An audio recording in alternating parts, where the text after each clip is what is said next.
Boa noite, bem-vindos de volta. Vamos dar continuidade ao nosso conteúdo de clínica médica. Estamos terminando de 167 slides e estamos no 126, tá? Para a gente terminar também essa disciplina, porque tudo que nós colocamos neste material era o que para vocês estar vendo mesmo neste conteúdo, tá? Então, vamos dar continuidade das doenças do trato respiratório, do aparelho circulatório. Vimos várias doenças, né, pulmonares, gripe, faringite, laringite. Agora vamos dar continuidade, nós iniciamos na aula anterior sobre o DPOC, doença pulmonar obstrutiva crônica. Tá? Então, o DPOC tem muito na unidade hospitalar, chega muito paciente com DPOC, dificuldade de respirar, dispneia. Esse paciente pode evoluir para edema de membros também, tá? Então, é um paciente que vai ficar com a caixa torácica estendida, tá? No adulto, devido a essa doença pulmonar, tá? O pulmão dele está comprometido, né? Fica com comprometimento que leva vários sintomas, tá? A DPOC. Quais são os sinais e sintomas? Aumento da tosse e expectoração. Expectoração torna-se mais escura, tá? Então, assim, quando o paciente está com DPOC, aquele muco, aquele catarro vai sair escuro, né? Sai bem marrom, bem escuro. Piora de falta de ar, né? A falta de ar aumenta, porque o pulmão está carregado, está deficiente. E esse paciente precisa de muitos cuidados de enfermagem, né? O O2 contínuo, né? Monitorar esse O2, tá? Que vocês em outros momentos a gente vai passar tudo como funciona a monitoração do oxigênio, tá? A oxigenoterapia, tá? Para esses pacientes na verdade eu já passei, né? Eu já passei nas aulas anteriores para vocês sobre a oxigenoterapia. Acho que passei até em sala de aula, tá? Aumento da frequência respiratória, utilização da musculatura acessória, né? Esse paciente vai ficar com a caixa torácica destendida. Utilização da musculatura acessória, né? Movimentos paradoxal do abdômen, fadiga. Esse paciente vai ficar fadigado, parece que tem alguma coisa apertando no peito, tá? Respiração com lábios cerrados. Sudorese, sua muito, uma vez que está com falta de ar, né, o paciente já começa a suar. Sinais de alteração do sistema nervoso central e desorientação confusa, tá? O paciente fica confuso porque não está vendo a troca gasosa, né? Suficiente para a oxigenação sanguínea desse paciente. Verificar a saturação desse paciente vai estar baixa, né? E tudo vai ficar prejudicado em relação ao DPOC, doença pulmonar obstrutiva. Diagnóstico.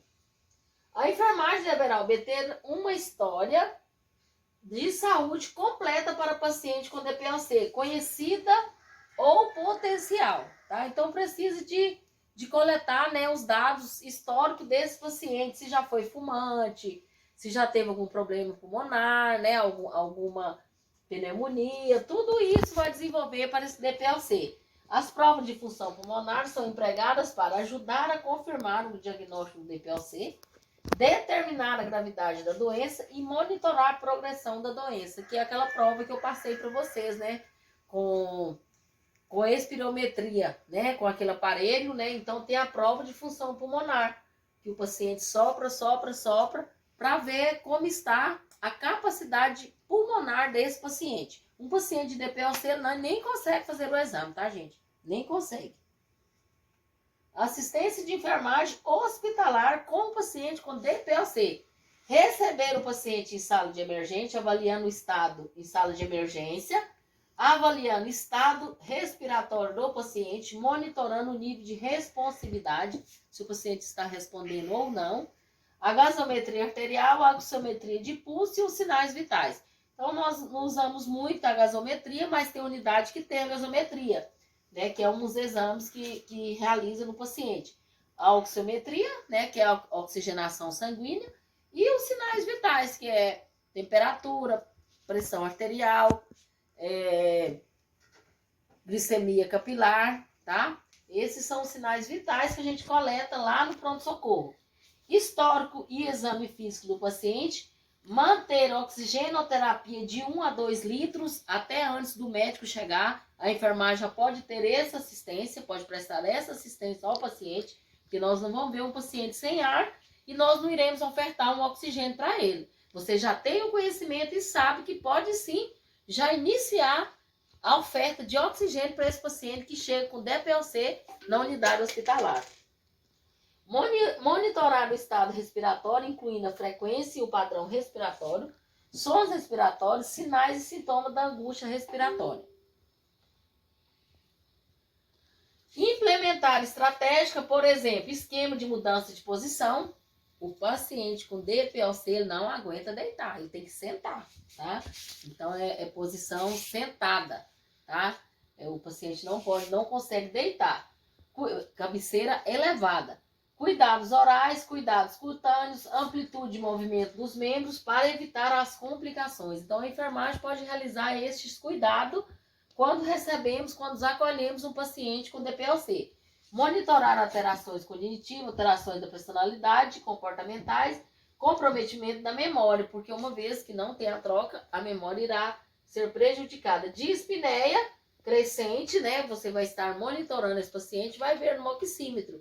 Se está aumentando, né, essa dispneia, ou se está controlando. Taquipneia, né, e taquicardia, pode dar uma ou outra, o coração pode bater muito ou menos, que pode indicar a hipoxemia. A hipoxemia é a falta do sangue lá no cérebro, tá, gente? O paciente evolui para hipóxia. Crescente é insuficiência respiratória iminente. Manter acesso venoso para administração de medicamentos. Então, o paciente que chega com DPLC, primeira coisa também é puncionar esse paciente, realizar uma punção venosa. Manter o paciente em posição de Foley ou sempre Foley. Foley é sentado, tá, gente? Posição de Foley. Aspirar vias aéreas conforme necessário. Também a atribuição da assistência da enfermagem. Instruir o paciente a relatar qualquer sinal de infecção, como febre ou alteração na coloração, característica, consistência ou quantidade de escarro. Fisioterapia respiratória e hidratação. Então, teremos também que solicitar a fisioterapia respiratória, né? Porque, na verdade, hoje, em quase todas as unidades hospitalares, temos o profissional da fisioterapia respiratória, tá? Enfisema pulmonar. O enfisema é uma irritação respiratória crônica de lenta evolução, quase sempre causada pelo fumo, embora outros agentes, poeira, poluentes, vapores químicos, também possam provocá-lo. No enfisema, os alvéolos transformam-se em grandes sacos, cheios de ar, que dificultam o contato do ar com o sangue, uma vez que foi destruído o tecido por onde passavam os vasos. Então, isso, né, iniciamos na enfisema pulmonar, que também anda lado a lado com o DPLC. É uma doença de irritação respiratória crônica, tá? O enfisema. O paciente morre com enfisema pulmonar.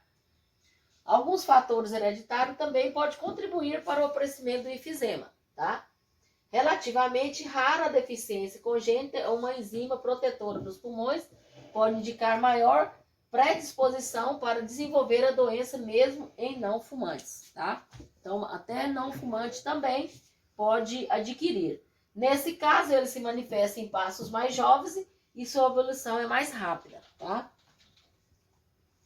Sinais e sintomas do enfisema pulmonar. Enfisema pulmonar, respiração ofegante com chiado, aquele respirado que tem um chiado, esse paciente, então, é diferente de DPLC, tá?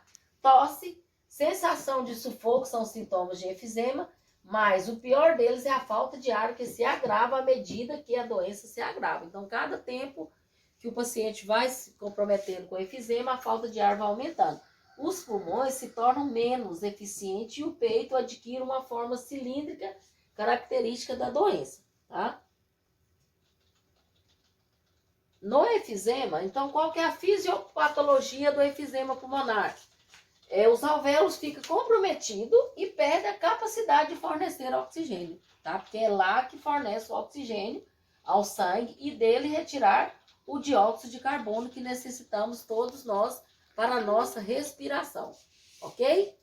Vamos dar uma pausa nesse primeiro momento. Daqui 5 minutos estaremos de volta para dar continuidade Fisiopatologia do efizema, tá?